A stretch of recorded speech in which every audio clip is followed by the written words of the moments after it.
Welcome, everyone. This is our final Construction and Sustainability Commission meeting for the school year. This is your host, Gavaskar Reid, Industry Engagement Manager from the New York City Department of Education, the largest education system in all of United States, and we have the largest, the best, the most superior career and technical education system in all of the US as well. I'm joined with my colleagues today. I wanted everyone to know that on the call with me are the illustrious Jessica Kemper, Director of Industry Engagement, as well as my longtime colleagues, Laura Bucco, Corinne Duran. We also have Nicole Chen, who has been helping me out with some of my different tasks throughout the semester as well.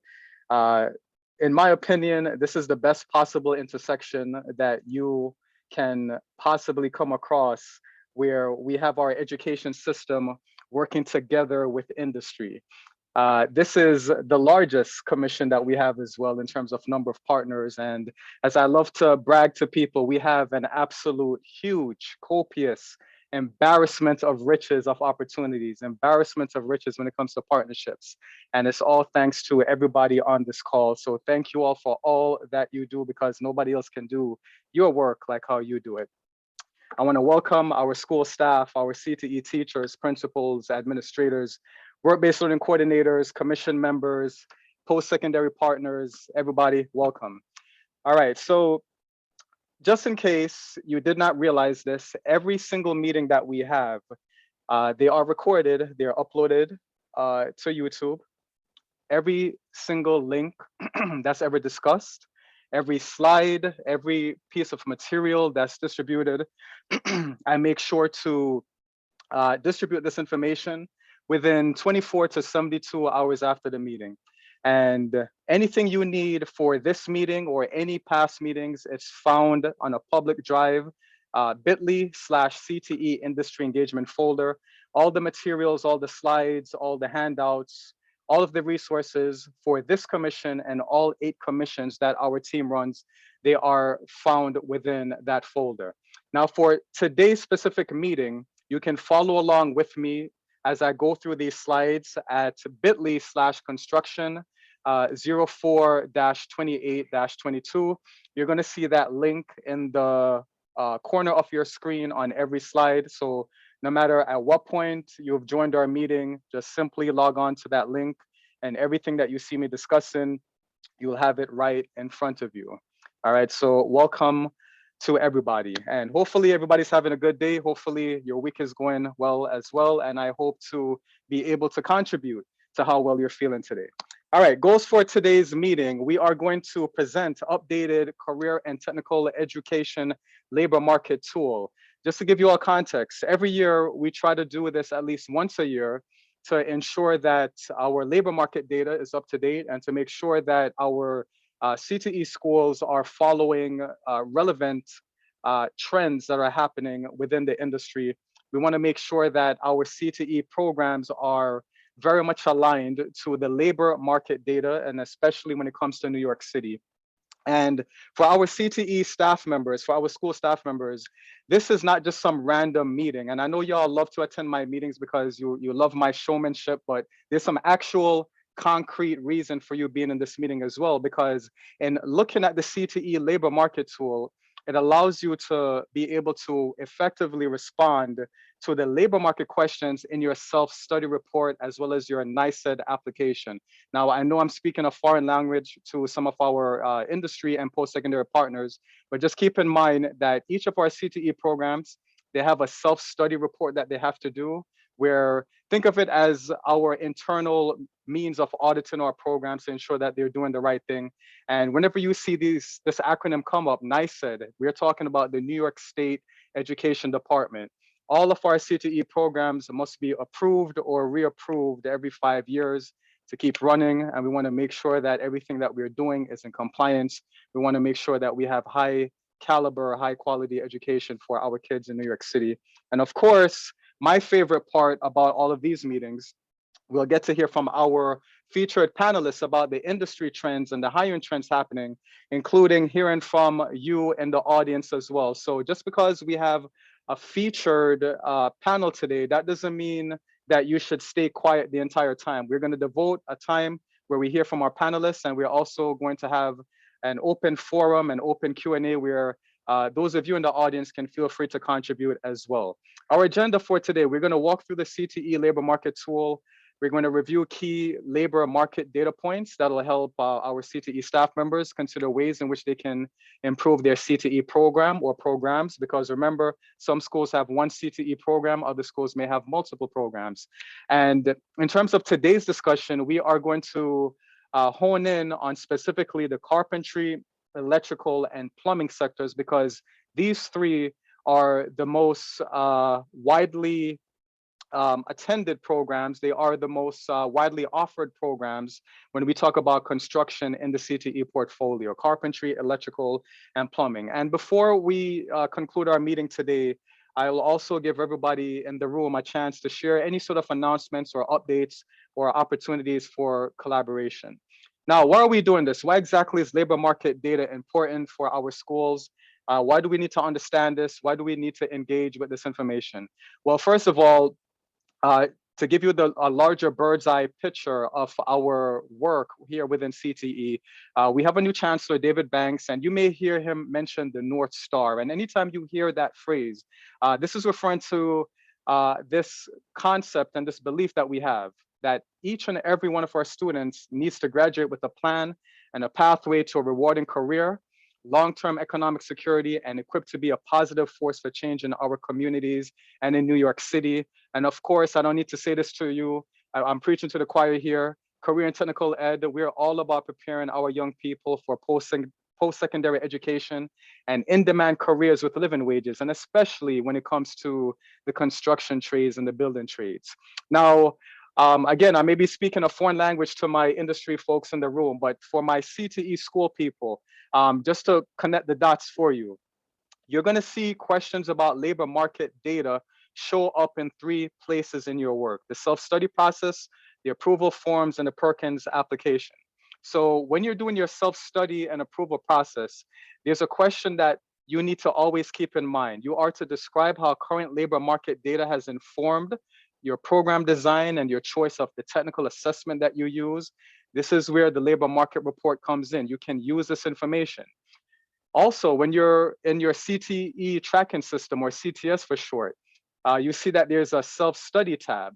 There's a specific question there that asks you to describe how labor market has informed that CTE program you have. You can use the information that we are presenting today in order for you to answer that question, because in reviewing a lot of program approval and reapproval forms, we see that there are some schools that have a bit difficulty in answering this question. So that's the purpose of our team helping to put this report together and to present it to you. And of course, when you're doing your NYCDOE application, once again, you see the similar question that comes up about describing how labor market trends has informed your program design. You will go to the labor market information that we're presenting today. Many of you are familiar with Perkins, and some of the old timers on this Zoom call, you still call it Batea. It's actually Perkins is the proper name now.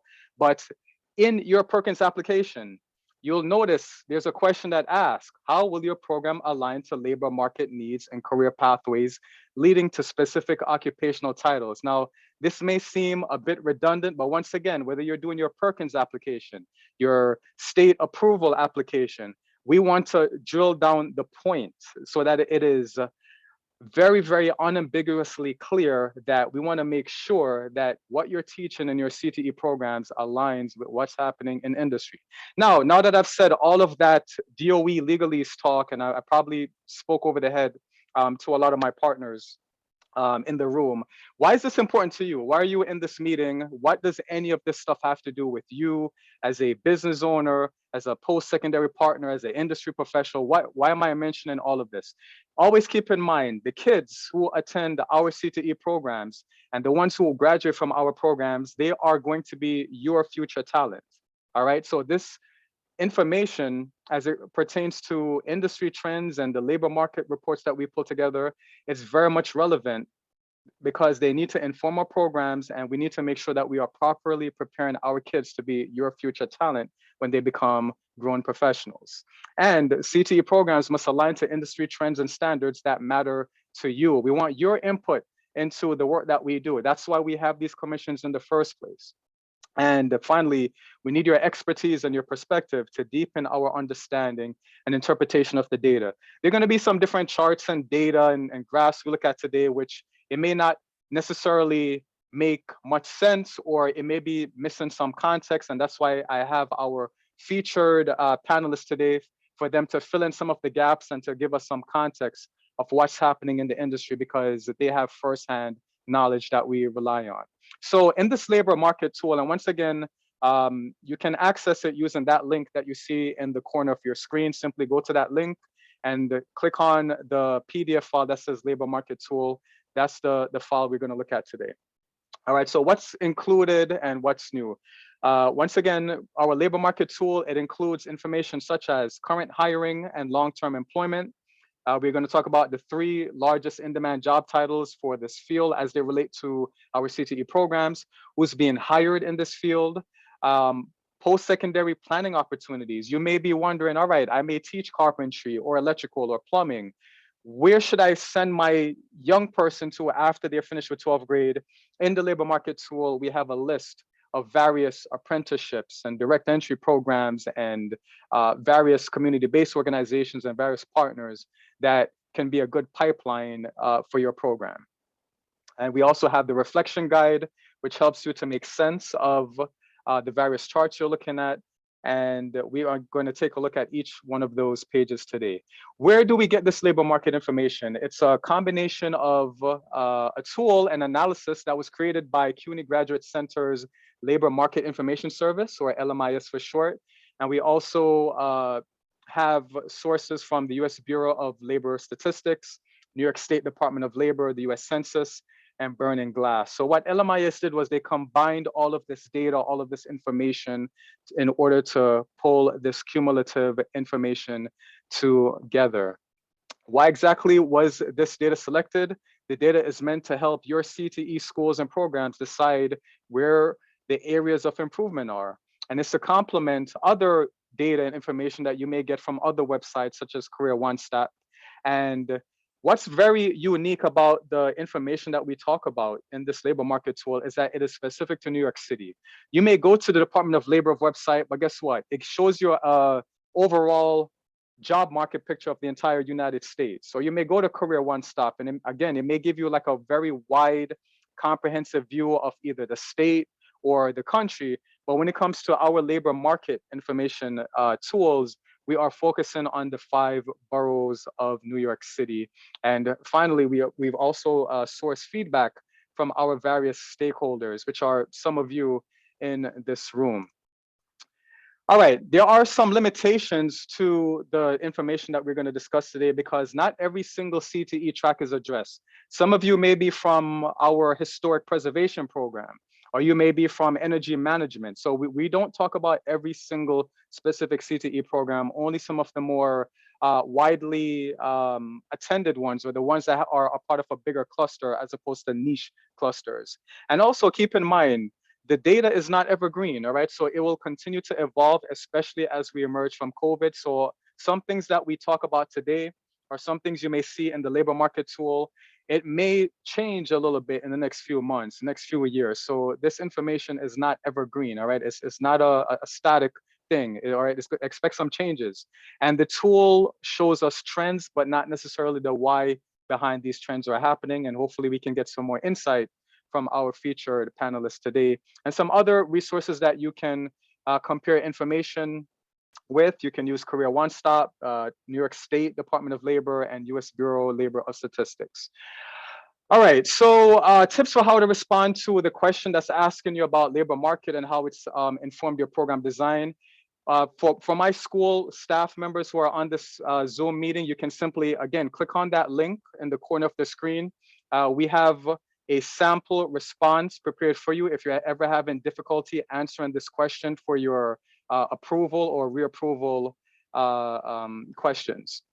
All right, and within the labor market tool we have on page 5, the guiding questions, you'll see that depending on what question you're trying to answer as a CTE staff member, whether you're talking about the technical assessment you're using, or the articulation agreement you're using, or the technical skills you're teaching, or what is your program focus, or what are the career pathway options, the tool will tell you which chart to specifically look at so that you can have your information in order. All right, so hopefully I haven't lost anybody yet.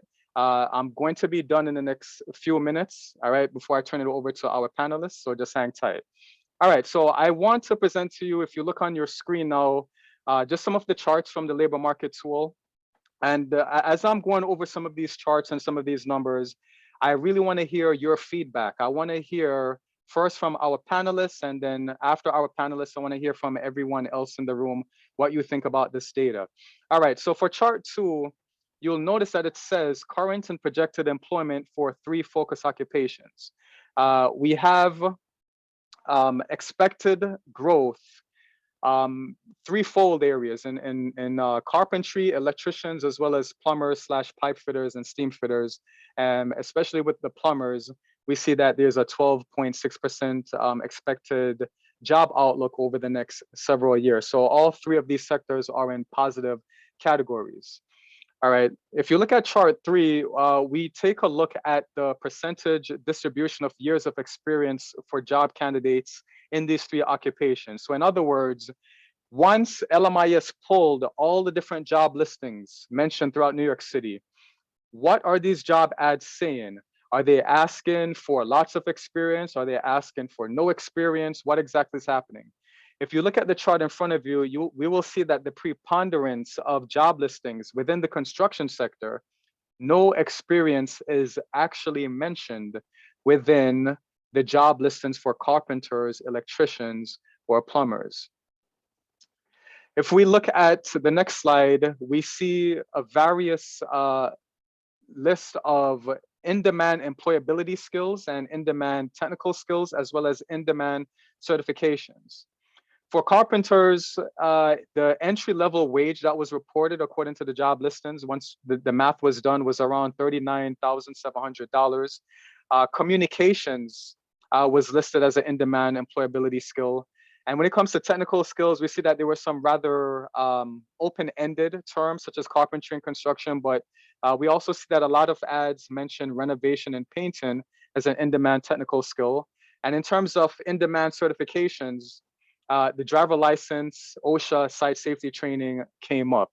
Electricians, similarly, we see that communications also was listed as an employability skill. And with that, troubleshooting came up more so than with the carpenters. And we also see that there's some need there for customer service, as well as management and operations. In terms of the technical skills that the job listings for electricians were looking for, we saw that the top 3 highest skills were electrical wiring, electrical systems knowledge, and blueprinting. Once again, OSHA site safety training came up as necessary credentials.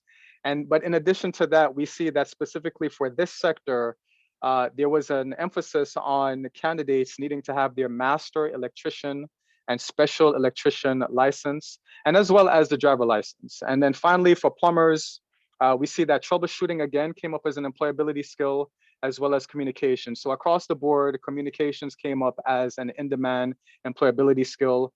The entry level wage, for plumbers was around the same as carpenters and electricians. So we're talking about the 40K range for entry level. And I want to be clear before any of the skilled trades people get on me for this. We're not saying that this is the top of the ceiling. We're saying that this is the entry level wage. Now, if you have a different view that the entry level wage is probably way higher, we love to hear about it. In terms of in-demand certifications, where plumbers are concerned, we see that the master plumber license, master fire suppression certifications came up, OSHA site safety training, driver license came up as well. And we've talked about this ad nauseum in our commissions, that OSHA site safety training, driver license, these are some of the most necessary credentials our young people need to have according to the job listings that LMIS pulled up. Something that I'm very proud to say is that within our construction industry, we'll see that in terms of ethnicity, we see that it's pretty diverse between Black, white, Hispanic, and other. And I can't help but thank organizations such as Nicole Bertrand's Construction Skills and Non-Traditional Employment for Women and other partners on the call as well. It's because of you. You've worked with our system. We have a very, very diverse student body, and it's because of you we've been able to get so many of our young people into these in-demand jobs. Of course, when it comes to gender, we know that the construction trades very, very male dominated. So there's plenty of opportunity for our young women to enter into these fields. In terms of the percentage of education levels sought for job candidates, we see that unlike some of the other CTE sectors we deal with, compared to like business finance or engineering architecture, when it comes to the construction trades, we see that there is less emphasis on the college degrees, and the majority of job ads don't even mention education experience at all. It doesn't mention education credentials at all. And I know, again, once again, I'm preaching to the choir here, but it's very much evident that in terms of a young person wanting to enter into these construction trade sectors after high school and not going straight into college or even going into college at all, it's not them throwing their life away, all right? It's a very, very valuable pathway. All right, so that is the labor market presentation. I'm gonna stop sharing my screen. Just 1 second here. All right, wow, I have 70 people here. All right, welcome everybody. So that is the labor market presentation. Everybody should have a copy of that if you don't already have that. It will be emailed to you. And I see in the chat box, Kevin Curtin said, construction skills is the reason I'm here. And by the way, I want everybody to welcome Mr. Curtin. He's one of our new CTE teachers, so feel free to welcome him to the fold. And I also want to give a shout out. I see Stephanie Burns here. She is our co-chair of our commission. Welcome, Stephanie, as well. All right, so today, I want to feature several of our long-standing partners in our work. We have Jimmy Orban from Local 3. We have Joan Stanton from New York City District Council of Carpenters. Nicole Bertrand from Construction Skills. We have James Smith, also from New York City District Council of Carpenters. And Sal Vigilante. I don't know if you're here, Sal. Vigilante, one of my former partners when I was with my old Scholars at Work program. So if you are here, I hope you're here. Welcome. Hey, good to see you guys. Okay. All right, so welcome everybody. And we are going to, so first, before we have an open group discussion, I want to hear from some of our panelists today. I want to hear from you guys. What do you think about the labor market information you see? Do you agree with the trends you see? Do you see an uptick in the need for carpenters? I'm going to start with the carpentry folks. So James, I'm going to start with you. We see that according to the labor market data, that there's supposed to be a slight increase in the demand of carpenters. Is carpentry a CTE program that we should continue recruiting kids for? What do you think about this data? Oh, I actually would have to agree with it. In my role at the District Council of Carpenters, I focus a lot on building permits and construction activity. And even though COVID kind of set things back a little bit, you know, when everything was shut down and everyone was working remotely, I could say since at least the year 1990, construction activity in New York City has continued to grow. The only exceptions being 9/11, the 2008 mortgage crisis, and then COVID. But right after that ended, it just like if it was a stock chart, it would just keep going up and up. And I would also have to say another reason too is not just like the demand from construction companies, but I noticed, you know, typically it's very common for parents to push their kids to college. So as a result of that, you kind of have a smaller pool of potential candidates for construction jobs. But I wholeheartedly agree. It continues to grow. And I feel once we get this COVID stuff behind us, it's just going to keep going up. Okay, great. Thank you, James. All right. Can I hear from you, Jimmy Orban? So By the way, guys, we should all know Jimmy Orban, one of our core commission members, electrifying Jimmy Orban. What do you think about some of the data that you saw? And by the way, you're getting some applause, Jimmy, if you can see the screen in front of you. Some of the people are applauding you. That's good to know. I do have a couple of former students in the crowd, so I've been involved with apprenticeship training for quite a while. I've seen the trends increase. I think the industry is growing, especially here in New York City, but it's also nationwide. We have a shortage, and we've known it for a while, of skilled labor, and we need to give this opportunity to the youth. Here in New York City, there's a lot of different avenues they could travel within these trades that we're talking about, because we are in such an antiquated city. All the talk from the government about changing infrastructure is huge. The change of buildings going from traditional to full electric in our industry is going to change the amount of people that we need immensely. The technology changes are constantly increasing the number of people we need while diminishing the number of people we need, because safety technology and tool technology has decreased the number of people on the job, but overall technology requires a lot more people coming into the industry for the future. Guys like me, we're at the end, and we need to, encourage the youth to pick up the ball and want to be in these industries. Okay, excellent. Stephanie, can you hone in on this? Sure, I'm in total agreement. I just want to throw out a couple of things that have come to mind in the last year of working very strongly through the pandemic and working for the largest GC. So one of the things we mentioned that was on your report was the women in the trades and how the number has been so static in terms of growing that number. And I want us all to really think about how we can make a major contribution to bringing young women into this industry. One is we have to really face some true advocacy that is needed. One, that women have the highest rate of being able to take care of their families, being home caretakers, and through the pandemic, I think those numbers reflected that, and reason why a lot of women left the trades because they did not have adequate care for their children or for caring parents. So I think as an industry, we need to really consider how we can advocate for that particular area, because I'm sure, and speaking to women that have come through new, that is one area that is needed. To the infrastructure bill, how are we really looking at that in terms of making sure that our youth are ready to come into this industry to address the needs that this infrastructure bill will bring? When I think about DC9 and bridge painting, right, that is part of the infrastructure bill. How are we preparing them to know that type of information?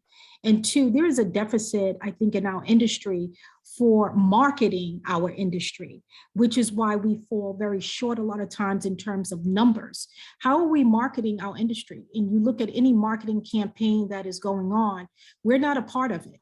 So this is why I think you find a lot of times the pros and the cons of why parents pursue college as opposed to our industry. So that's just another area I think that we collaboratively can think about. How do we change some of those three things? Marketing, preparing for the infrastructure bill, and also bringing more women into the trades.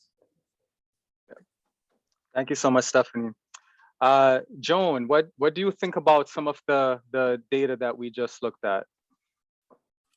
So I agree with what's been said is about the trends and new work coming in. It would absolutely, infrastructure and renewable energy is going to be to affect this industry. Also, just in terms for carpenters, because some of the specialties involved in carpentry, specifically millwrights, they work with turbines, dock builders and divers. And so there's going to be a lot of work around offshore wind, maybe not, in the, foreseeable, in the, not the very near future, but, coming up. So that's a lot of, what we're looking at now is that, a lot of the new carpenters, we would be, wanting to train, to eventually get jobs like that. But also, I just want to point out that, I saw that in terms of the required certifications, for entry level, I mean, and it's true for carpentry, and I would assume with most of the other building trades, that you go into an apprenticeship. And to begin an apprenticeship, the only credential that is required is a high school diploma. That's it. So, all the other things you're going to get in your apprenticeship, the 40-hour site safety training, that's included in our apprenticeship. The carpenters have their own pre-apprenticeship program, direct entry program, like construction skills and non-traditional employment for women. It's a 5-week program, and we include the 40-hour site safety training in that pre-apprenticeship. So, really coming into it, it's, the high school diploma is really important. And then most importantly, just in interest in doing this as a career. Excellent. Thanks, Joan. Nicole, what do you think?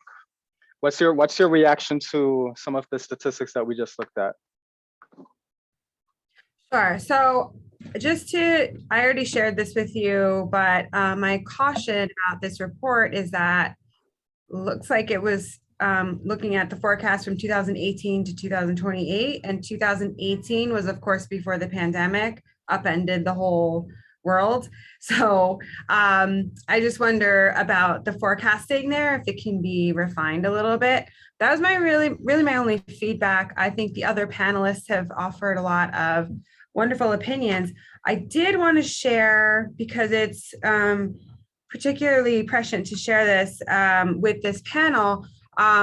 Earlier this month, North America's building trades unions had their 2022 legislative conference in person. And there are a lot of speakers, including President Biden. Stacey Abrams was there. I could rattle off a whole list. It was wonderful. But the most relevant to this commission, the speaker most relevant to this commission is Commissioner of Labor, Marty Walsh.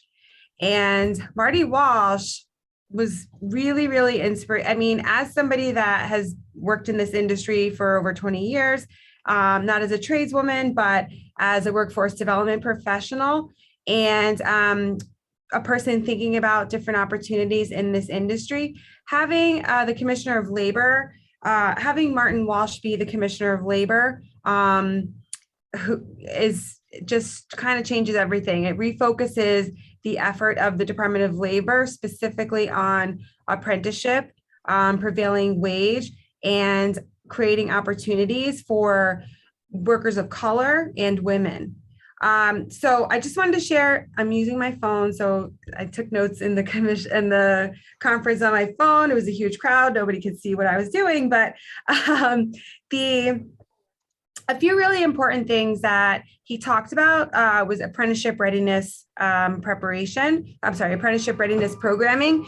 Martin Walsh, along with the president, Sean McGarvey, who Martin Walsh says Sean McGavey because he's from Boston, said President McGavey was talking all about apprenticeship readiness programs. And construction skills has, and I'll include this in my remarks, I guess, later, has shifted to the multi-craft core curriculum, which is now the national gold standard of apprenticeship readiness programming in the country.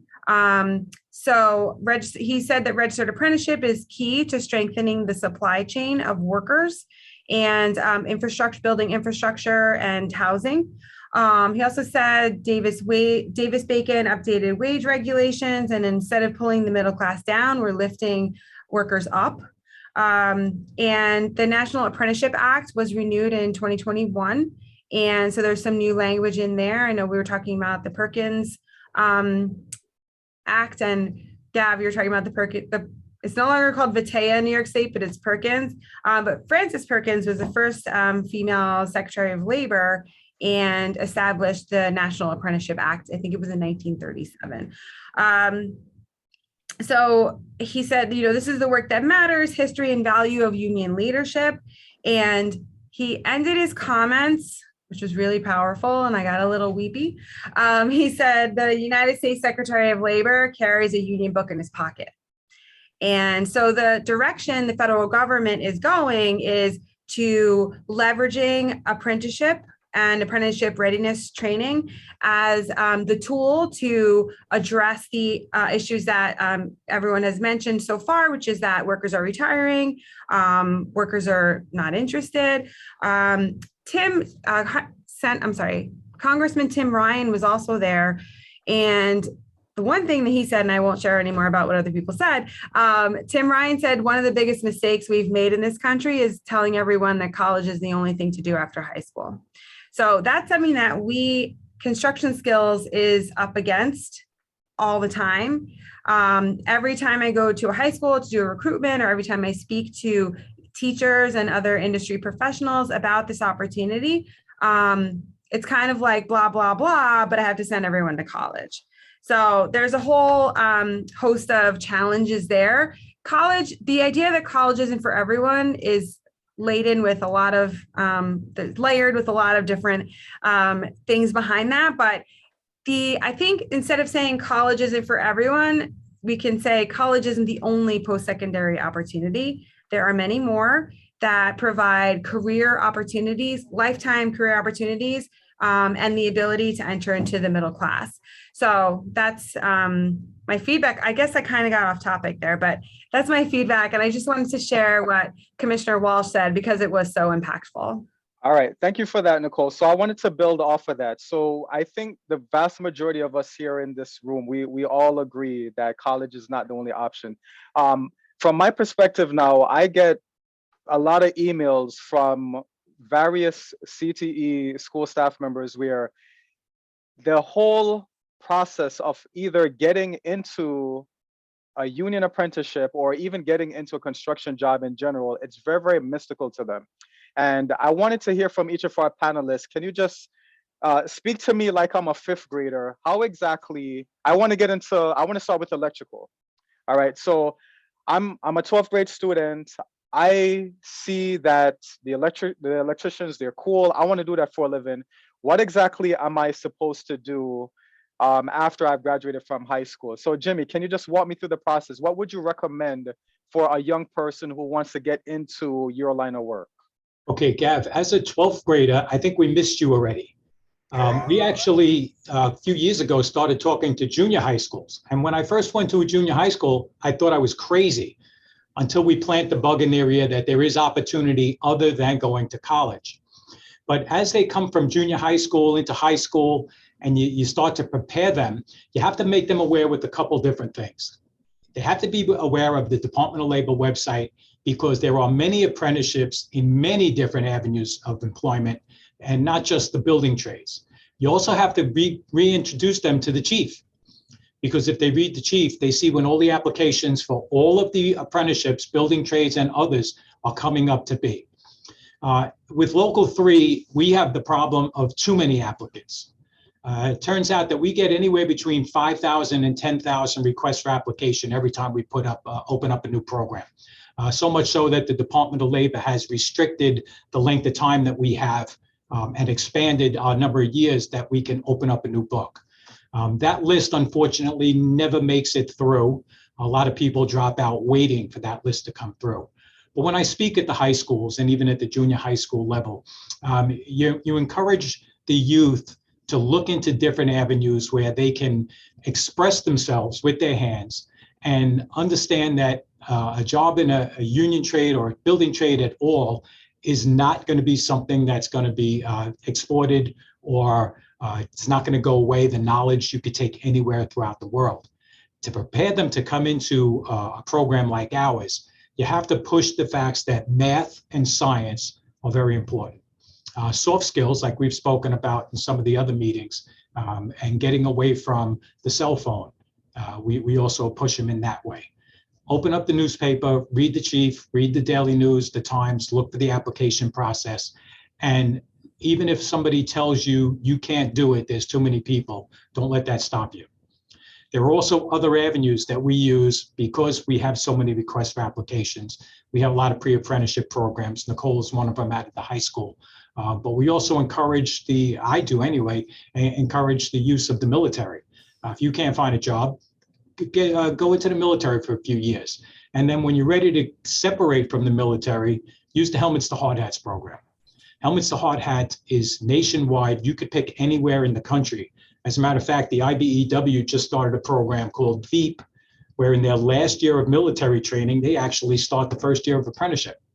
So they're training while they're still in part of the military. getting them to understand that there's a lot of people that are wrong out there. You do have a choice in which direction you want to go is the hardest part about speaking to the youth. Mhm. Okay, so in Jimmy's situation, we have sometimes 5,000 plus applicants in one day. So it's a very, very popular building trade to try to get into. I want to hear from either you, Joan or James, either one. Do you have that same experience of applicants whenever you're doing your recruitment as well? Do you get that that same oversupply of candidates? What's your experience like when it comes to recruiting candidates for carpentry? I could speak on it if it's all right, Joan. Basically, yes. I start work normally at 6:30, and I know they're recruiting apprentices when I get to work, and there's a line around the building. You know, I've seen people with tents and all that, and yes, there is an oversupply at times now within Carpenters Union. What we're doing is we're switching from a recruitment every couple of months to every month, so it's a smaller crowd. And we've also created some direct entry pathways. One of them would be Building Works, which is our pre-apprenticeship program. And then also we try to focus on areas that need more representation. Following up on what Stephanie was mentioning with women in the trades, I don't think it's finalized yet, but we're going to try to create a way that women could get direct entry and skip the whole waiting outside the building to put their name in a lottery. I know that currently NYCHA residents also get direct entry, so this way they again skip the whole waiting outside the building. But yeah, there is a lot of people. But one thing I remember in my apprenticeship is the majority of people don't make it through. So I always try to tell people that are interested, you can't give up. You just have to keep trying. You have to keep at it, and it can work for you. You know, it works for me. It can work for anyone. It's just, yeah, I think like, not, as opposed to certifications or prerequisites like that, I think the most important thing is just having a good attitude. You know, you have to really be interested in it and devote yourself to it, and it pays off when you do so. All right, thanks for that info, James. And Joan, I wanted to hear from you because we first crossed paths because of the Building Works program. Some of our CTE schools are not familiar with it. Some of them, they know construction skills. They may not necessarily know about Building Works. What exactly is that program, and how can our students apply to get in? So great. So Building Works is a pre-apprenticeship program. It's a direct entry program, so it's very similar to construction skills, non-traditional employment for women, pathways to apprenticeship. These are all direct entry programs in New York City. The difference with Building Works is that because we are part of the New York City District Council of Carpenters, we, exclusively recruit and train people to become carpenter apprentices. So it's direct entry into carpentry. And we offer a 5-week training.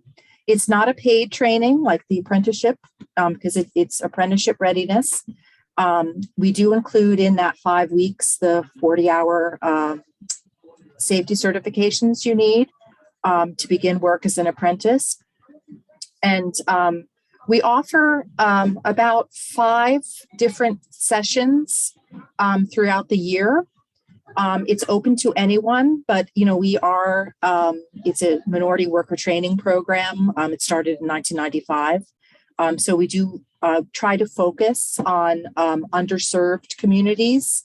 And we do some specialized recruitment when, throughout the year. So anyone can apply.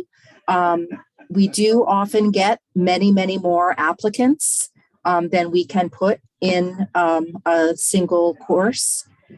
So, it's a competitive application process. But as James said, a lot of people just don't make it through. Like we get a lot of applications and then, we'll invite them to an information session or something and then they lose interest. Or then we invite them to an interview and, then maybe they change their mind. So we usually put about 20 to 25 people in each session, and we train about 100 people a year.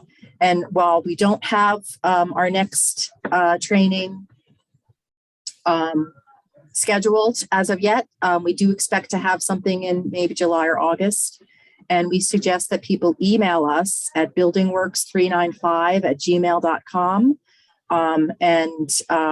When we have to request an application and the next training dates, and, we'll put you on a list and contact people when our next dates are confirmed. Okay. Now, you mentioned something about the interviewing process, and some people fall off by then. So since we have a lot of our teachers and school staff member on the call, what are some tips or advice you have for a candidate to make their way through the interview process? Okay, that's an excellent question. Thank you for asking. So like, as I said before, the only prerequisite is a high school diploma or equivalent. And we have the same eligibility requirements as the apprenticeship to get into Building Works. But we do meet people. And what we find, what we're looking for is, and we have something called success indicators. And that's, it's compliance, so following the rules, engagement, being actively engaged in something, communications, are you able to communicate well, and aptitude, your ability to learn, and safety awareness. And so what we're looking for really is that somebody can demonstrate, maybe with their past experience, with their past work experience, that number one, they're really interested in doing this as a career, that they're not just interested in taking a 5-week training, but they're in it for the long term, that they want to complete a 4-year apprenticeship and become a career carpenter, and that they have, show some evidence of learning something new, of improving. And a lot of that comes from work experience. We do find that if candidates have some kind of work experience, absolutely, that does not need to be related to carpentry or construction in any way, but even just a job like in a fast food or retail, where they can say that, yes, I have, worked with coworkers, I've had, bosses, or supervisors. And, especially if we see that it's somebody who, maybe they only had like a part-time or a weekend job at a fast food place, but they started out, sweeping the floors, and then, they learned how to make the coffee, and then they started teaching other people how to make the coffee, and then they became a shift manager. So that shows us that this is somebody who, has aptitude, they can learn and improve. And that's the kind of candidate that you're looking for an apprenticeship, and who we usually see is more successful, not only in Building Works, but, then going on to an apprenticeship. Okay, great. All right. Thank you for that, Joan. So Nicole, I want to come to you. Since I have you here today, I want us to very clearly try to clear up any misunderstandings that some of our schools have. Let's say I'm a high school student. My CTE program is culinary, or it's IT, or it's graphic design. I'm interested in getting into the construction trades. Am I eligible for your program, or is your program only for CTE construction kids only? Thank you for asking, Gav, and it's important. Construction skills focuses its recruitment on a portfolio of CTE high schools that offer construction and construction-related programming. However, the program is open to any New York City public high school senior that meets our entrance requirements. And somehow the second half of that statement gets lost in the sauce, because even in the last, and everything's been fumbled and bumbled and whatever during this pandemic, but in the last few months, I have been getting feedback that people never heard of the program in schools that we've worked with since we were established in 2001. So the information is scrambled. People are hearing what they want to hear, but the program, I will say it again, the program is open to any New York City public high school student that meets our senior that meets our entrance requirements. And those need to be on track to graduate during the program year. You need to be legally eligible to work in the United States, and you need to be endorsed and referred by your high school. So that's a big bump in the road for folks, because if their high school is not connected to construction skills already, then the school doesn't know what to do, how to make it happen. I'm the point of contact. And we also, since the pandemic, have hired a recruitment coordinator. So some of the duties have been expanded to a sort of bigger staff. I have 2 staff members, but they do a great job. And one of them is the recruitment coordinator. And she's working to, next year when we do our recruitment, we're going to go back out into the field. And I'll talk about how our transition back to in-person training is unfolding. I don't know if you want to hear.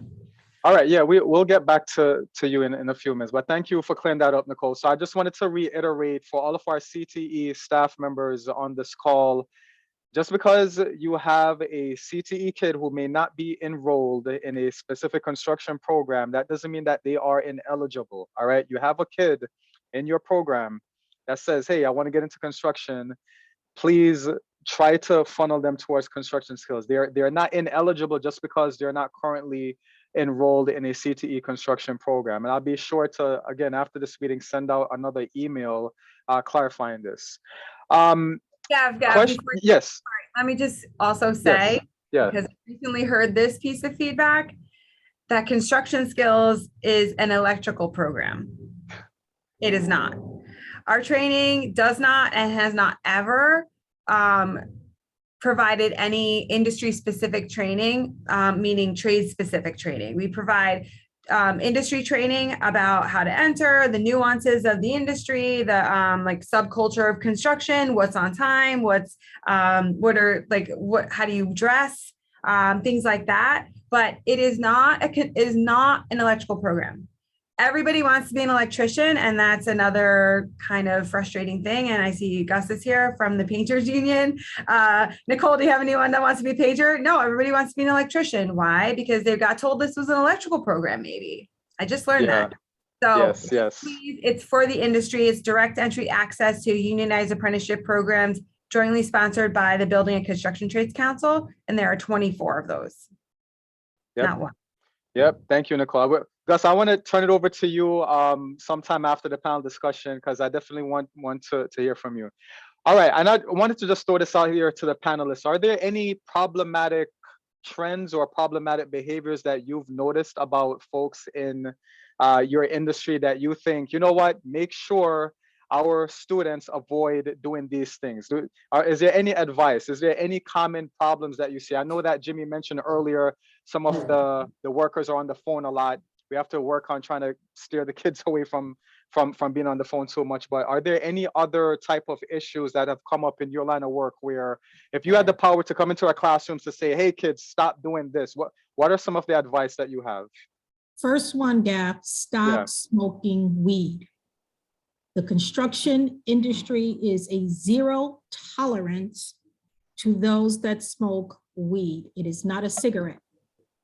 So we need to speak that language that they speak every day from the moment they enter your classroom, because we had a class to go through our program and half of the class failed the drug test. That meant those individuals were unemployable because they did not have enough time to clean up, to even take the drug test. Then they wanted a second drug test. Some of them still had inconclusive reports come back. They are going to ruin their opportunity by not understanding that the industry has a zero tolerance because we drug test. I'm so glad Stephanie said that, because I think what's happened is that there's a conflict between what legislation says and what industry demands. And a lot of our students, because of this idea that weed is now legalized in their minds, they're like, okay, I'm free to smoke.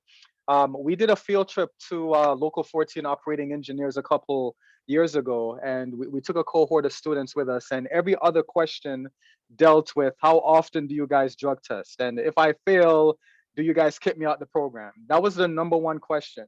And I've been trying as best as I can to make sure that our CTE construction programs have DOB, Department of Building, site safety approval accreditation in order for us to be able to teach the importance of alcohol awareness as well as drug awareness. So as of this conversation, we have 7 or 8 of our schools where, in addition to offering the OSHA 30, they offer the 10 hours of site safety training where we actually spend time speaking about exactly what Stephanie just said. So I think that's something that needs to be very much reiterated in our classrooms, because we talk a lot about all of these different technical assessments and certs and credentials. Our young people need to be able to pass that drug test, and they need to understand that the construction industry is very, very hazardous. And regardless of what New York State legislation is when it comes to marijuana, they cannot be on the job mentally impaired. All right, any other tips that you guys wanted to share in terms of problematic behaviors that you think that we need to be correcting at the school level? Yes, I would just say, oh, I'm sorry. Yeah. thank you. For me, I'm getting a lot of these kids. They think it's a party. They think it's easy work. That want to come in a trade. And I'm talking to my 12th graders, and they actually think it's a party. They think it's a job that you just come and it's easy and you get all this money and you don't have to work hard. And I think that's something that we have to instill in these young people that's coming in. First of all, nothing is easy, and this is work. We got to get these kids to understand that this is work. And I came in from 18, so I know it's possible for a teenager to understand the difference between play and serious grown work. And we got to get these 12th graders and 11th graders to get into that mentality that when you decide to do a trade, whether it's electrical, plumbing, carpentry, painting, roofing, you're deciding to go to work. And I think that's something that we got to get them going. It's not a party, this is work, serious, serious work. Yeah, absolutely, Kevin. We agree with you 100%. And that's another reason why we're very, very big on our CTE internships, because we want our young people to understand the values of taking the trade seriously. All right, that's a very reason why we have all of these partnerships, where we try to require them to do their work-based learning hours, to do the internships after school or on the weekend or throughout the summer, to get them in that workplace, to have first-hand experience of what it's like to work for a supervisor and not horseplay and get away with it. So we absolutely agree with you. All right, so the fact that Kevin just brought this up, I did want to open up the conversation to everybody in the audience. Does anybody have any questions, comments that they wanted to add? Any questions for our panelists, or anybody has any comments to share?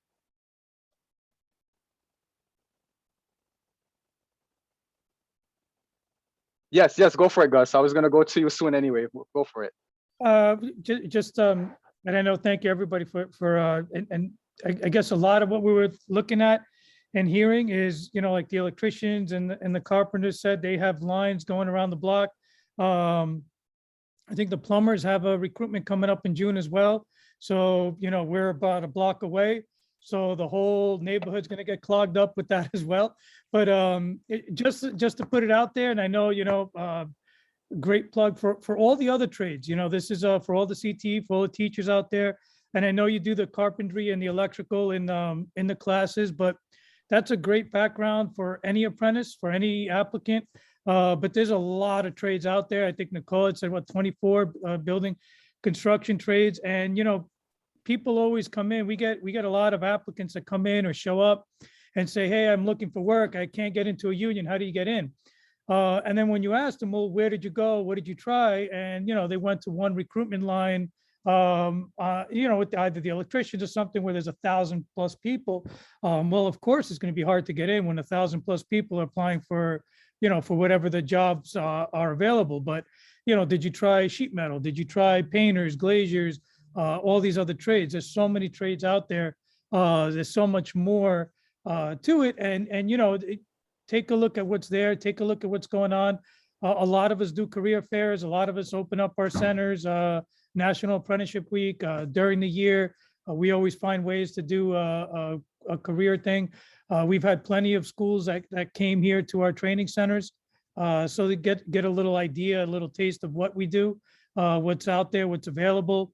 A lot of our programs offer credit, college credit. So, that way we're looking at talking to these parents, guidance counselors, that it's something more than just, you're not just either or, you're coming in, you're learning a skill, great middle-class job, but you're also going to get college credits towards, to get an associate's once you graduate the program, and then move further than that if you wanted to. So there's a lot of benefits to it. There's a lot more to than just a couple of trades and an apprenticeship. It's apprenticeship, skills, trades, and college that you can be going through. One of the other big things we're looking at is participation with women applying. I just can't get enough people here to apply to the trade. And I know I call Nicole and a lot of the pre-apprenticeship programs every day and asking, do you got anyone today? Do you got anyone today? And we really are low on taking people in, and I just can't get enough people in through the door to register and apply. So if you have people interested, we'd love to get them over here and interview and start the process of going in. Yep. And Thanks for that, Gus. And you see, the thing is, I can sometimes understand why some of our schools are a bit ignorant when it comes to the trades, because again, when it comes to our construction portfolio, we have about a dozen schools that teaches electrical.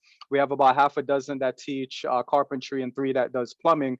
So oftentimes when our teachers are just in this closed circle where those are the trades they know about, their minds are not focused on glaziers, painters, and operating engineers and steam fitters and some of these other trades. So that's why it's very important for us to have these meetings and to try to keep knocking down these walls of ignorance. And I really appreciate the fact that we are able to have these open discussions and to share the knowledge that we have about getting into some of these opportunities. I see Monique Cole. That's one of my former bosses. Welcome. Oh, she disappeared, but I see Monique and Jessica as 2 of my former supervisors from my other job. Welcome. It's good to see you, ladies. I just wanted to, yes. I just wanted to chime in, Gavin. It's great to be a part of this forum. I'm from the Industrial and Transportation Workforce Center, and we have the pleasure for the last couple of years to partner as a first line screening and referring individuals that are interested in the pre-apprentice program to construction skills and P2A and new. And so I just wanted to share that this information has been very helpful in hearing about the different opportunities, and as well as to communicate that we are an avenue that is helping people to get funneled through to the pre-apprenticeship program. So those that are on here, if you're interested, our career advisement is working in partnership with the Department of Small Businesses and as well as the pre-apprenticeship programs named to do first line screening to get people in through another avenue. And it's been a wonderful partnership. Thank you so much to all those that we're working with. Look forward to more in-depth conversations. My colleagues, Jessica is on here as well. But I will put something in the chat. So if there's anyone interested, we're working right now in the spring screening candidates for the upcoming classes. All right, great. Thanks, Monique. It's good to see you. And pay attention to the chat box. We have a lot of different links there. And as always, I'm going to make sure that I compile all of these links together with the blurbs to say, hey, click on this if you're interested in that, and so forth. So no worries about that. All right. Welcome, Tamika Willis. Good to see you. One of my classmates from high school. Good to see you. All right. Any other? Yes. Go for it. Go for it. It's Dennis. How are you? Yes. What's up, man? All right. So I just want to make a statement that I think we have a serious disconnect here. In the classroom with these students, we're dealing with a lot of problems in the fact that they're, a lot of these kids are, they're not ready for that transition. And we, in the school system and society, we're babying them all the way along to the end. And these kids are not prepared for that transition. And we need to figure out something to assist these kids in more of a real world understanding. They talked about doing this intermediate school piece. We need to really explore something like that. A lot of these opportunities for these kids they're leaving, but they're not mature enough to understand what they're supposed to be choosing. And it's a real problem. You know, all of these opportunities, a lot of these kids are leaving and graduating. They're letting them go by because they don't understand that they have to do this. There's a real dissent even at the school level above us. I don't think they understand that we're giving a lot of these kids for different reasons. They're getting passes on all these different things, not having to work too hard for them for different reasons, and we're handing them the diploma and they're going out, but they're not prepared for the real world. They talked about the marijuana piece. Listen, we just said that marijuana is not. These kids don't understand that. You know, we could tell them all you want. It doesn't matter. It's not. You know, these kids are getting high all day long in school. There's no rules. So then you slap them in the face and say you can't do it. And they don't understand the difference, and that's the problem. So we have to come out with we have to find somebody who can make some real decisions on helping us prepare these kids for this transition, because that's a big problem we're having. Can I ask a question there? Is the transition that you're speaking about, Dennis, just a transition from classroom to work?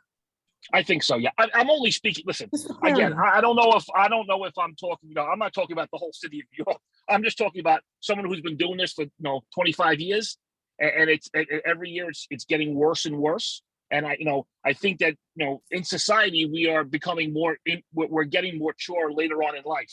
So a lot of these kids are missing these opportunities because they're not mentally prepared. I'm not saying I have the answer for it, but it's just a concern that we have. And I think that a lot of it is taking part within the school system, because the school system is designed to get these kids out as fast and whatever they need to get them out, not working too hard for it. And then all of a sudden we're the last line of defense to say that, okay, now you got to transition from this fantasy land into the real world. And a lot of them fall on their face because they don't understand the rules that they do apply once you leave school. That's all I got. Yes, I agree. Every school is different, I'm sure, but that's the way it goes. Gav, I have a question here. Okay. Hold on 1 second. Okay, thanks for Dennis. You're my soul brother. I always agree with everything that you say. Tamika, then Rohan. I had a similar situation where I got smacked in the face about I studied architecture, and 2008 happened. Can you hear me? Yes, we hear you. We hear you. We hear you just fine. And I think there just needs to be a balance between giving these kids a real experience in the workforce based off of in school. Because when I graduated, to be blunt, my first job in drafting, he told me all that stuff you learned at school, forget it. It was bullshit. So like, school gets you in the door, but your work ethic keeps you on in the job, in the workforce.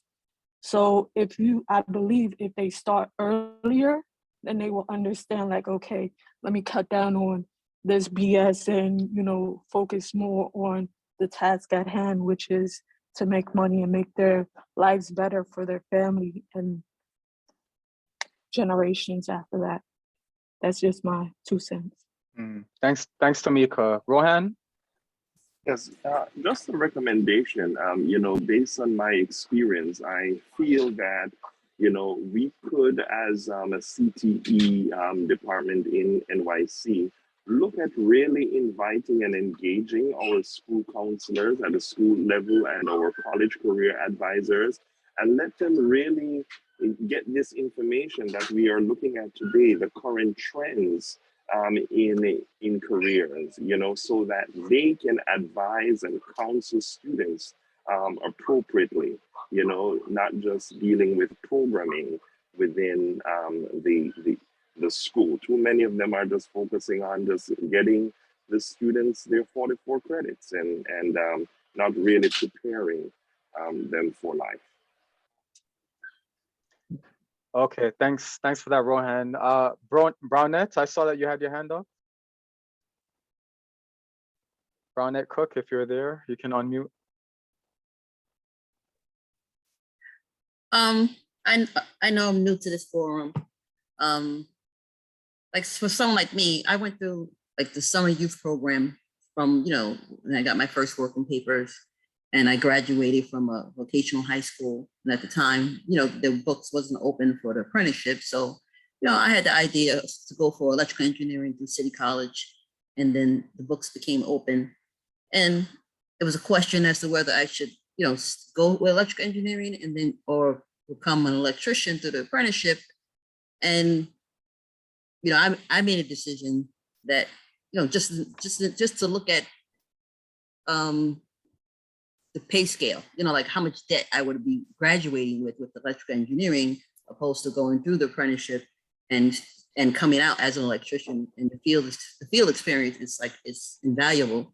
The school's invaluable, but I also think that going through a vocational high school helped me with the apprenticeship, because it prepared me for the apprenticeship. And 28 years later, I'm still an electrician. And actually, I hold a master electrician license at the Department of Buildings. I said, but it started from high school, like a freshman, with a shop class, and that's how I got my interest. So 12th grade, I think it's kind of late. It needs to be started before the basis. That's all I wanted to say. Yeah. Okay. Thank you so much. Kevin Curtin, I see your hand up again. Yes. So piggybacking off of the last two comments, I agree with both of them. The last one, especially when she said that the 12th graders aren't interested. I'm facing that same reality with my 12th graders. They are not interested in joining the trade. I got my 11th and my 10th and my 9th graders. They're asking me about how to get into trades. By 12th grade is either they already with it, or they think, or they not. And I have a few of them that they want to be in the trade, but they honestly think, going back to the first comment, that life is some beach, and they're telling me that they're going to take a gap year and then go to trade school to learn the same trade they're learning for free. And it blows my mind when I talk to these kids.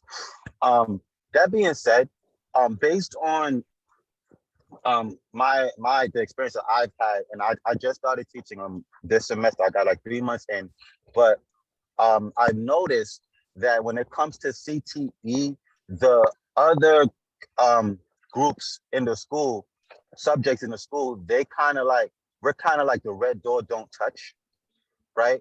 The science teachers, the math teachers, the English teachers know that they kind of don't. It's not because it's construction, it's electrical, it's plumbing, it's carpentry. I don't know nothing about that. I'm gonna leave that alone. And I feel like we need to find a way to combine and try to have some type of team connection, because the trades is a reflection of those other things. To be an electrician, you are a scientist, you are a mathematician in a way. And I got kids who, they are not paying attention in science class, they're not paying attention in math class, but they want to come and try to pay attention in my class, and it doesn't add up. You know what I'm saying? So one of the things I think, especially in my school, I see that like every now and then I got a math teacher I could talk to. I have a English teacher that I could talk to. I have a science teacher that I'm personally could talk to. And if we share the same case, we can try to get that kid on the same page with us. But it got me thinking, like, this is something that we should be doing regardless. We shouldn't be the red tape door. Yes, we are a special group, but that doesn't mean that we can't all work together and help these kids put everything together. Because if a kid is not interested in math and science, but interested in the trade, that kid needs to learn math and science. So I think on top of us being a little more stern with them, yes, we need to let these kids know that you need to get ready for the real world. We also need to let them show that everything comes together. Just because you don't like this subject doesn't mean that you could dash it away and pick up another subject that you like without thinking that it doesn't matter, because that plays into life as well. So that's my 2 cents. I feel we should try to incorporate some of the math teachers and science teachers and English teachers into some of our studies, so we can help the kids in an all-around method to understand our trade. Yeah, I absolutely agree. I mean, I've come across various schools where I've heard people say stuff like, hey, we want to go towards the direction of STEM instead of CTE, when CTE is STEM. You can't do these trades unless you understand STEM, you know? So again, there's a lot of ignorance, and I'm not gonna lie, I say this in every meeting. When I was in high school, I was not interested in the trades myself. As a matter of fact, when I graduated from high school, Tamika, back in those days, I remember when we had the first floor in the basement, that's where the kids worked on auto and did carpentry and all of that. I used to think that those were the kids that weren't that smart, and I didn't know any better until I fell into this world, being an internship coordinator, and then being offered a job in CTE, when I realized, wow, my mind got so totally open. And me, I think I'm probably the biggest advocate for the trades in central office. And even I come from a background where I never saw the connections and the intelligence and the dexterity that's needed to become a skilled professional. Lisa, then Dennis. Okay, thank you. So, you know, what I'm hearing over and over, not just in these meetings, but whenever, you know, we visit a place or speak to industry partners, is that, you know, work ethic, punctuality, and accountability are much more important than any specific experience that the students have had. And I think that we're kind of missing the mark in messaging that to our kids while we have them in school, because those are essential school skills, not just for the trades, but really for any career path that they're going to pursue. So I feel like we should be incorporating this into our CTE curriculum and or our advisory curriculum. And I agree with whoever said, like, the college and career counselor or guidance should be our partners in this messaging. And I wonder if there's not an opportunity for these amazing programs that are doing pre-apprenticeship training to give us some guidance as educators of, like, what should be part of our curriculum map in school that you are covering in your pre-apprenticeship programs, so that it's consistent and it starts early. Okay, all right. Dennis, then Nicole. Dennis, you're muted. Yeah, I'm here. So I mean, I just wanted to say one last piece is that, you know, listen, Nicole is our biggest feeder. She's our only feeder. The bottom line is, you know, in my program, I'm a carpentry program. It's been the same way for 90 years. And we produce these young men and women that are ready for a career in the unionized building trades, but they all come down to Nicole's program. And if these kids apply and they don't get in, that's it, they're beat. We don't have any other direct entry. We talk about all these other programs, but we don't have anybody at our front door right now for these kids. And that's a big deal. You know, I'm not discounting the construction skills program because it is my lifeline, but the problem is that we have a lot of kids that are graduating and they all can't go into that program. There's not enough room for everybody. And we need other options.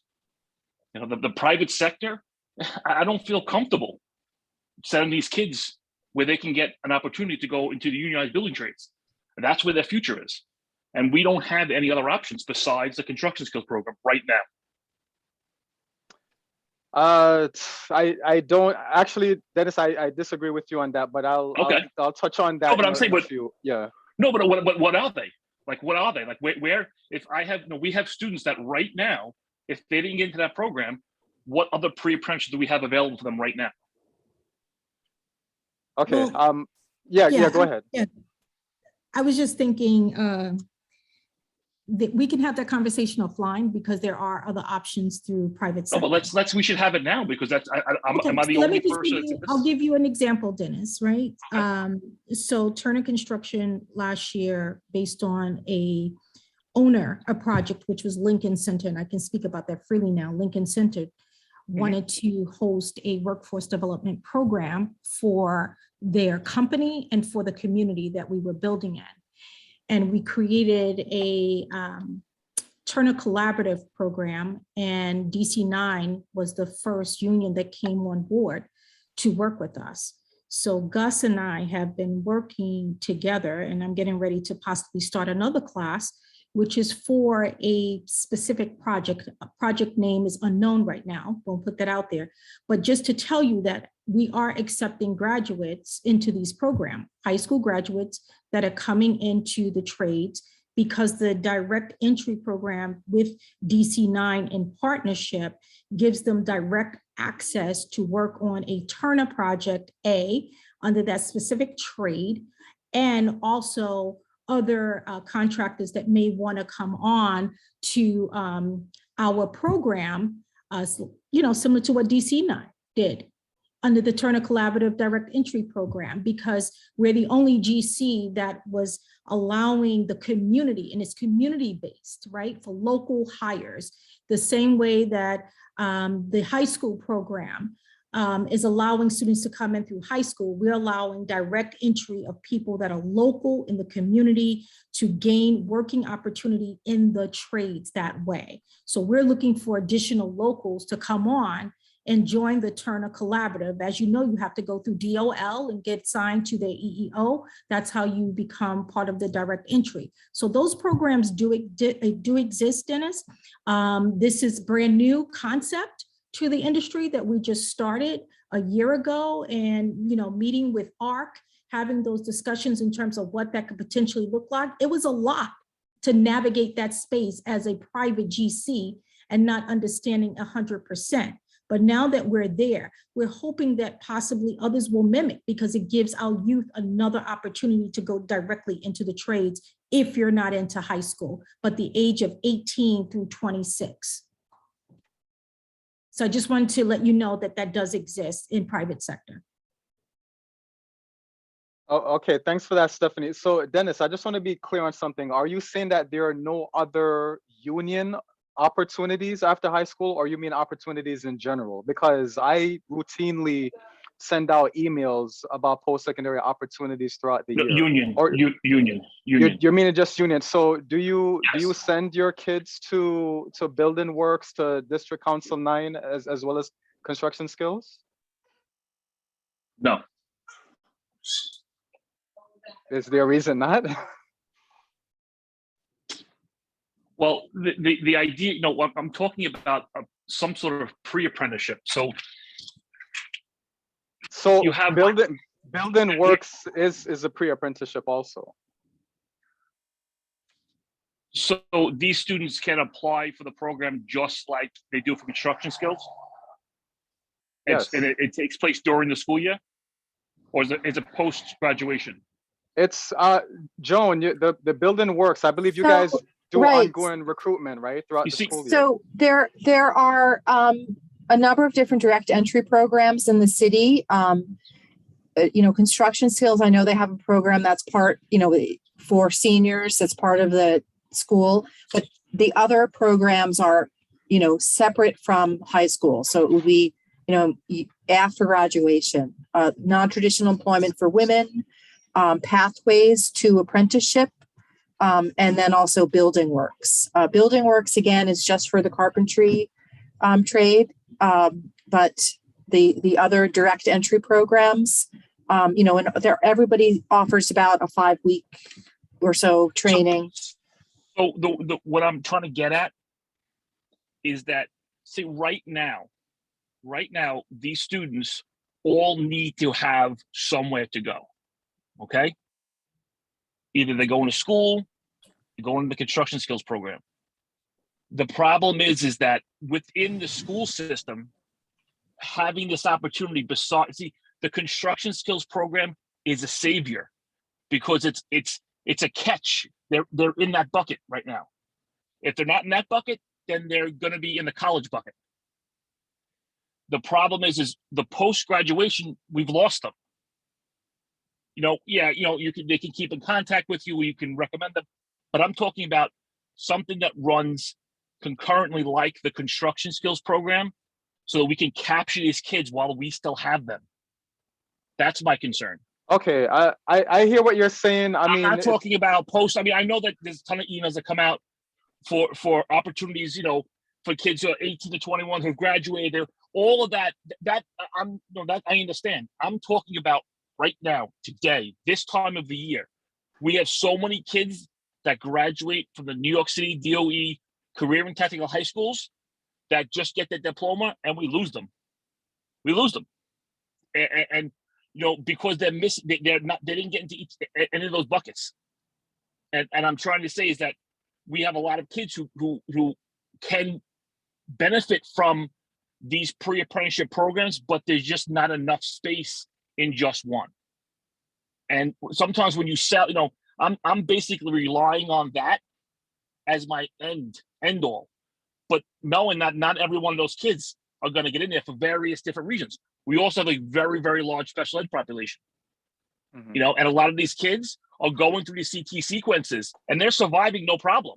But the reality is they can't survive an apprenticeship program. Okay. All right. Nicole, let's hear from you. Thank you. I know we don't have a lot of time left. I have like a minute, but I wanted to first say I did not ask Dennis to say anything that he said about construction skills, but thank you, Dennis. He's very complimentary. He's very tall. I couldn't hold him by his hair and say, can you say this at the meeting? I did want to provide a really quick update about construction skills. Just going to really rattle through some bullets that I have here. So we did switch to the multi-craft core curriculum, which is North America's Building Trades Union's curriculum. So we are delivering those 120 hours of MC3 training to both our youth and adult participants. And that results in a national certification. It's actually international because NAP2 is United States and Canada. But it is a national certification. And so in addition to that certification, they're earning the construction skills certification, which leads to direct entry access to unionized apprenticeship programs in New York City. So that's one really exciting update. We did get a grant this year to provide access to OSHA 30 and SST training for our graduates who need it. Many of the students in our high school program are getting those certifications through their high school, but some are not. And also the adult population, if they've obtained it on their own, if they haven't, they can access those services through construction skills. And we got a grant. We have money to pay for slots at Click Safety, which is the largely industry recognized certifying organization. And that is online training that students are able to access on their own after they complete the construction skills apprenticeship readiness training. I also want to remind everyone that we do provide exam prep and interview prep. So to help candidates meet the entrance requirements, because even though they've earned direct entry, they have not earned anything but that. So any and all entrance requirements still have to be met. So any exam, any interview, we do as much preparation as possible there. The other things we offer are, we do offer a very modest stipend and Metro cards. So because we've been doing our training remotely, we are kind of wading back into doing 100% in person, and we expect to be delivering our training 100% in person again by the end of this year, the fourth quarter of this year. But all of the training has been remote, and it's not my favorite, but I will say, and this is to some of the things that folks were mentioning about, and this was in the chat, about attendance and dress code and drug testing. The attendance and dress code are two of the biggest things that we were able to retain, even though we went to remote training. So we still upheld our attendance standard, which is 100% attendance. And we still asked students to abide by our dress code, and they did it. So the youth program this year, starting on Monday, a little late, we had a bunch of different things happen, and the transition to the new MC3 is set. So this will be the inaugural youth cohort that will go through the MC3 training. We are starting next week. It's 120 hours of classroom training, and then, 120 hours total of classroom and hands-on training. Most of it is delivered in the classroom. The elements, I will be able to provide that maybe separately. But the biggest thing as we climb out of this hole that is COVID-19 is remembering that during the pandemic, New York State decided to legalize recreational adult use cannabis. So that was like we ran into a wall because, there's a lot of, well, what about this? But what about that? To my knowledge, the programs are mostly or largely still testing. It's a safety issue. And the SST includes drug and alcohol awareness. So the certifications are in line with that standard as well. The one thing that I do with regard to drug screening is that if you fail a drug test, I can't help you. I cannot refer you anywhere else. You have used your direct entry privilege and now it's done.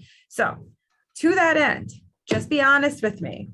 If I say, are you ready for a referral? That means, are you really ready for a referral? Like you might get drug tested, and if you fail it, that's it, we're done. So I do give people the room to tell me that one time. Can't tell me that every time. If you tell me that once, okay, got to figure it out. But somebody wrote in the chat, I think it was Gabriel Garcia, wrote in the chat, it's not a one size fits all. It's not out in weeks for everyone or months for everyone. Some programs, the plumbers do a hair test. And that goes way further back than a urinalysis. So the students need to be aware of this. And it's the reality of this industry. Safety is paramount. And part of being safe is being sober. So if students need to hear it that way, then they need to hear it that way. And it's a lot. Might mean getting new group of friends. It might mean, maybe closing your door when you're at home, whatever it is, but there's ways around it. There are ways to accommodate this reality and that are reasonable and functional. So encourage students, if they want to pursue this, they have to pursue it. Be serious about it. The dress code thing, and I will end with this, the dress code is really, really hard. Students don't take it seriously, in large part because they're surrounded by conspicuous consumption. What are the new sneakers? What are the new shirts? What is the new sweatshirt? What's the new thing to have? What's the new iPhone that's coming out, right? So we are up against all of that, and so are they. So recognizing that is a reality of their world, which has been completely upended for everyone in the last 2.5 years. May help with regard to helping them enter into the world of work, which is changing, but some things are going to stay the same. So an awareness of that is helpful. Okay, thanks, Nicole. Nafiza, I see you've been waiting for a while. I'm going to take your hand last, and then I want to wrap this up because there's some misconceptions I want to clarify because that I think that I don't want to end this meeting with people thinking that there are no opportunities for our young people. Nafiza, go for it. Hi, I'm not in the school system. I'm not a teacher. I'm not in the school system, but I have brought up 2 great children, and I love kids to become great future leaders. I have 2 things I want to tell. The plan B is very important. One of the panelists spoke about it. Not every kid can become in the major league.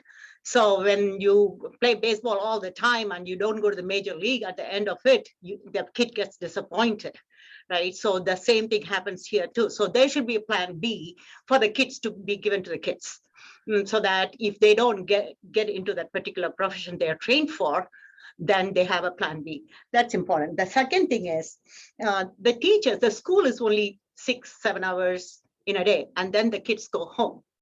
There should be a lot of now with the COVID, we all learn how to be on Zoom, how to be on Teams. There should be a lot of interaction. Maybe you already have it with the parents Zoom meeting to give them these opportunities. Even what I heard is even among the school system itself, some of the speakers didn't know there were other opportunities existing. So it should be well known to all the teachers, and the school system should have a lot of Zoom meetings to the parents to tell them, because when they go home, the kids go home because they can't even drive when they're in the high school. They don't even have a license. They depend on they go home, and then what do? Drugs and cell phones. That's the other life. So the parents have to play a part because the teachers can only do so much. With that, I will end it. Thank you. Yep, thank you so much. All right, folks, I want to thank you for this very lively, spirited discussion. I'm going to share my screen one more time because I want to just go over the labor market tool and show you something at the very end. All right, if you scroll down to page 4 on the labor market tool, chart 8, where it says non-degree construction and sustainability training opportunities, there is here a pretty robust list of various resources that you can send your graduating students to. Now, I agree. I love construction skills. Not every one of our students are going to get into it. There are alternatives out there. This is my personal disagreement that I have with some of our school staff members, where just because a person does not get into construction skills or a union right out of high school, in my mind, I do not view that as their opportunities for the rest of their life being cut off. That's why throughout the school year, I think I send more emails about post-secondary opportunity than any other person you've ever met in central office. And I feel no qualms in saying that. We have an abundance of opportunities, right? We have the Building Skills program. We have the Workforce One. We had 2 of our Workforce One partners on this call today. We have Career Discovery. We have the CUNY programs. We have Co-op Tech. We talk about that there's no concurrent program that exists. No, I mean, some of our students can go to Co-op Tech after high school. I've had personal students of mine where it was after they got some more maturity in enrolling into Co-op Tech, they were able to take their careers and educational pathway more seriously. We have MTA, we have NEW, we have Cool Roofs, we have Wilden Clean Energy Academy. I audited their lighting course. I'm about to go for my lighting apprentice certification this weekend. We have the Woodlawn Landscaping program and so forth. So there's a lot of different opportunities there. So we shouldn't have this mindset that just because 120 kids get into construction skills, there's no other opportunities out there for my kids. I don't think that's the mindset we need to have. We need to try to utilize all the opportunities that are available. I send out emails very consistently throughout the year for all sorts of non-degree programs. And I don't think it's a fair assessment to say that construction skills is the only thing that exists for our students. It's not. It may not, other programs may not be as great. I agree with that part. But at some point, we have to understand that you have to give that young person individual responsibility to apply for these other programs, interview for these other programs. We can't keep our young people attached to our hips for the rest of their lives. All right, we have to do our jobs as teachers and counselors to guide them, but at some point, we have to let go and just steer them in the right direction and hope for the best. We're not going to have thousands of programs like construction skills, but we definitely do have tons of other partners who are more than willing to take our graduating students. Just I echo the sentiments that Gus said earlier. We see all of these other more popular places with lines around the block with candidates. I send out tons of emails asking for applicants for all sorts of things, and I don't get responses, you know? So I spend a lot of time in developing these relationships, and we have a lot of partners, and I don't say this lightly. I get so many emails from non-CTE schools because they have no partnerships. This commission, we have hundreds, and I'm not exaggerating. So if a person in your class doesn't get into construction skills or building works or an open recruitment event, direct them to one of our other partners. And then if they still want to get into one of these other unit apprenticeships, tell them to keep reapplying. But there are many, many opportunities out there. I email them after our commission meetings are finished as well. And we have to allow our, we just have to have a mindset that to keep your options open. Don't put all your eggs in one basket. I didn't get into this one program, there's no more opportunities for me. That's not the way to look at life, in my opinion. I just want to go through some announcements very briefly before I conclude.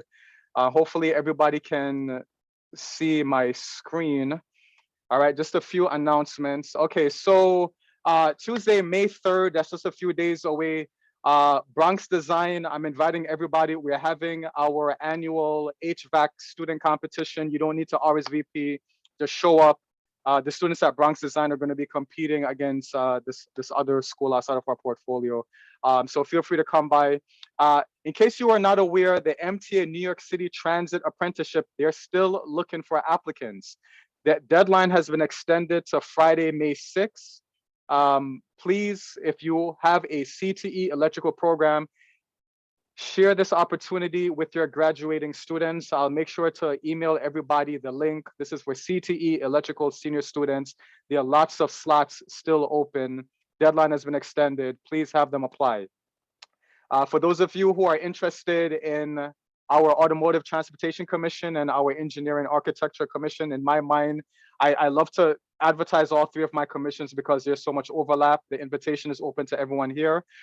May 20th, Columbia Secondary. They're not in my construction portfolio, but they're in my engineering portfolio. They're looking for career day speakers. I'm going to send out the RSVP link. They're looking for more speakers, especially from the trades. They're located uptown Manhattan, so the invitation is open to anybody that wants to participate in that. As always, I'm looking for more CTE teachers. One of my highest needs right now is we need an HVAC teacher for the Bronx. If you have anybody with either education credentials or industry experience in HVAC that want to make that transition over to becoming a full-time high school teacher, send the resume my way, please. And we will have potential openings for other CTE sectors as well, construction and non-construction alike, as we are approaching June, because we see a lot of people retire and a lot of openings happening. For our carpentry teachers on the line, Nice Bus, this is a company that DOE subcontracted to run our electrical school bus companies. They are open to taking carpentry interns, all right? So if you want to do an on-site project or you're looking for an internship placement, they're looking to engage your students so that they can build some tables and desks for their office. So this is a wonderful opportunity for you to engage with our partners. So let me know, any of our carpentry teachers on the line, if you want to get plugged into this opportunity. Fill out the attendance survey before you log out, please. Check the chat box. I'm going to drop it in one more time as well. And for anyone who's from Bronx Design and Construction Academy, please give my regards on behalf of the Department of Education to Hamlin Bailey, because he's going to be retiring in the next few months. Same thing for Melissa Berg, principal at Queens Tech, who's been a big supporter of CTE. Pedro Gonzalez from Bronx Design as well, one of only 2 HVAC teachers that we have. He's going to throw his hat in the ring in the next few months as well. And also Damaris Mercado, who's been a wonderful work-based learning coordinator for Bronx International High School. So just wanted to give a shout out to these 4 individuals. They've spent their careers serving our kids and uplifting the trades. So just want to thank them for the tireless work that they've done over the past decades. And I've noticed that whenever I send out surveys, some of you put down that you wish that you can get the notes and the links in the presentations. And if you ever put that in a survey again, I'm going to come to your school or your workplace and I'm going to personally find you, because every meeting I do, all of these notes are always emailed to you. They're always in a nice, neat email to you. If you don't get them, it's because you're either not checking your email or they're going to your spam. I make sure to email notes, videos, links, slides, everything you need at most within 72 hours. And that's on a bad day. All right. So stop putting that you wish you had notes in the survey, because you have the notes. All right. You always do. Just check your emails. Any other announcements that have to be made? Because I know we still have about 50 people in the call. Anybody has to announce anything? Anybody want to announce who they are, their company, they have job openings or anything? Any announcements? Go for it. I'm trying to find the chat. Yes, yep. Debbie, Hey, Gab, yes. yeah, Hi. Gab, I'm sorry, I can't find the hand raise signal. It's okay, this go is ahead. Debbie O'Connor from New York City Transit. I just want to say that we just can't hire enough of your students. We have openings in the electrical apprenticeship program. It's an excellent 36-month training program. But for students who don't get into that program, transit electrical helper is a fabulous opportunity. They can go to elevator, escalator, they can go to signals, HVAC, ventilation and drainage, electrical power. You know, all the baby boomers are leaving now. So this is really a wonderful time for young people to get into the transit authority, because there will be a very good amount of upward mobility, and they get excellent training. They can stay and have a lifelong career, or they can take that training and go to any transportation authority in the world. I know this is not a auto mechanic session, but we can't get enough bus mechanics, right? So we have two titles that start your young people out right out of CT high school, automotive maintenance programs that lead them to full-fledged bus mechanics with excellent training. So it's not just apprenticeship programs. If they can't get in, there are alternatives at the MTA. Thank you. Debbie, do you want to talk about the transit exam? Is that still open? The electrical helper? Yes.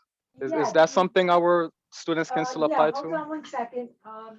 We extended, because we don't have enough applicants, we extended both the transit electrical helper, the open competitive exam for transit electrical helper. That filing closes May 24th. Earlier this week, I emailed out the special application process for CTE high school seniors. They should not do it online.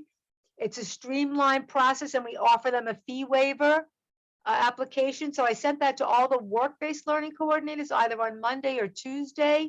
If anyone didn't get that, you know, please let me know. What do you want to, what should I talk about, Gav, about the title? That's it. I just wanted you to let our schools be Okay. aware that And that's an also opportunity. cleaner maintainer helper, but that's MAPSTOA. So that is a Bronx and Upper Manhattan based bus company. That's an entry title for CTE senior students who are studying automotive maintenance and may need a little bit more training before they're ready to become a full-fledged mechanic. All right, I'll be sending information out about that title tomorrow. Both of these titles are open for filing through May 24th. All right, terrific. Thank you. Anthony, Jara, I saw that you typed some stuff in the chat box. Did you want to unmute? I saw that you had some scholarship opportunities. Sure, I will share again in the chat. Basically, our scholarship for our graduating seniors can still apply until April 30th online. Posted in the chat again. Usually just go in and apply for the common scholarship application. Graduating seniors looking to get $1,000 for basically wherever they're going to attend for the post-secondary school.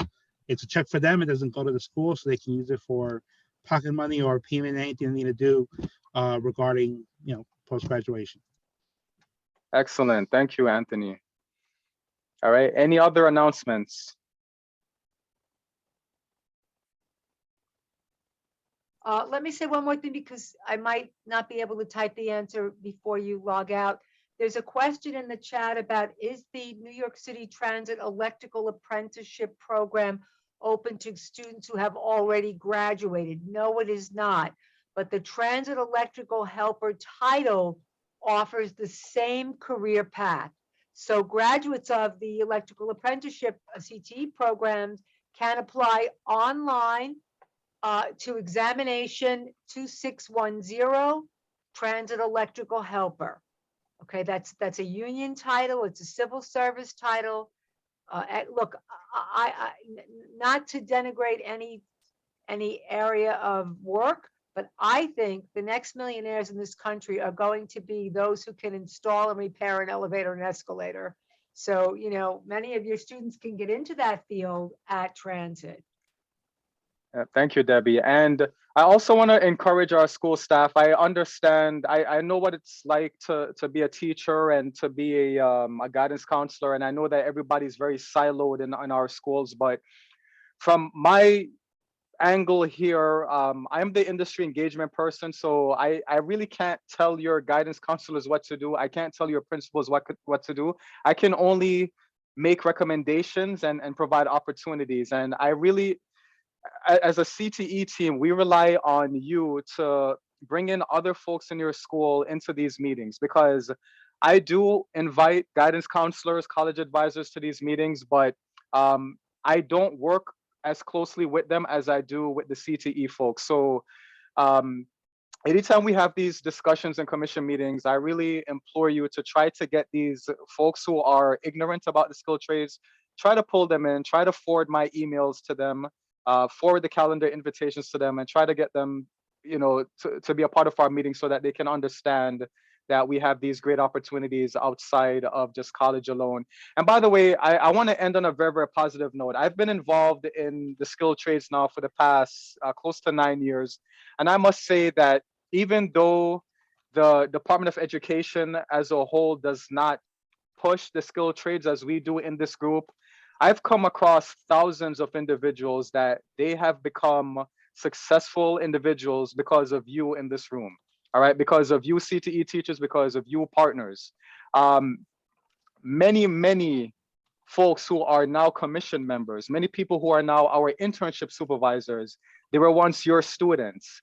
And a lot of times we feel as if the investments that we're making in our time and what we're doing with our lesson planning and some of the values that we're teaching our kids, it feels like they're going over their head.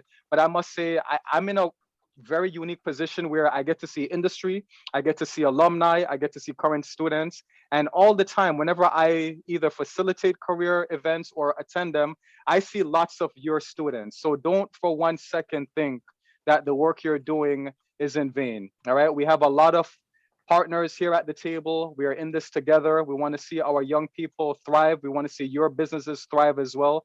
And let's keep this relationship and partnership going. And I thank you because I feel as if I have the most blessed job there is in all of America. I mean, I don't even feel like I work because I love the partnerships. I love the schools. Thank you for making this commission successful.